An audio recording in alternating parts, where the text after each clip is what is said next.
They say a man's life is written in his hands. For my grandfather, that story lived in the scent of cedar and the fine dusting of sawdust that settled into the creases of his palms.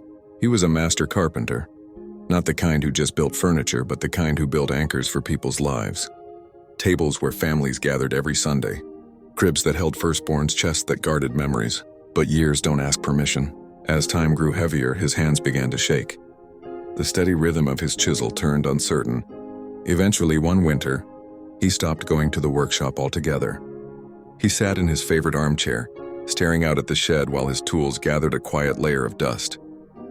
I asked him once, "Grandpa, don't you miss the wood?" He looked at his trembling fingers and whispered, "The wood is patient, boy. It's the heart that gets tired of waiting for the hands to catch up." Then one morning I heard it, the high-pitched scream of the table saw.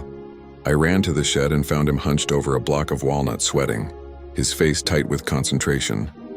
For 3 weeks he wouldn't let anyone inside.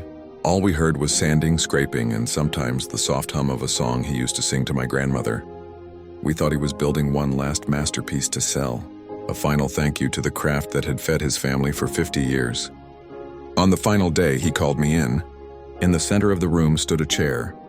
It wasn't grand, it wasn't ornate, just a simple, sturdy child's chair, polished until it glowed like honey. I stared at it, confused. "Who is it for, Grandpa?" "You don't have any more customers." He placed a shaky hand on the headrest and smiled, a smile that reached his tired eyes. "This isn't for a customer," he said.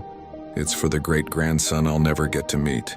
I wanted him to have one place in this world where he knew his grandfather was holding him." He passed away 2 days later. 10 years have gone by since then, and tonight, as I watch my own son sit in that walnut chair, reading his bedtime stories, I finally understand.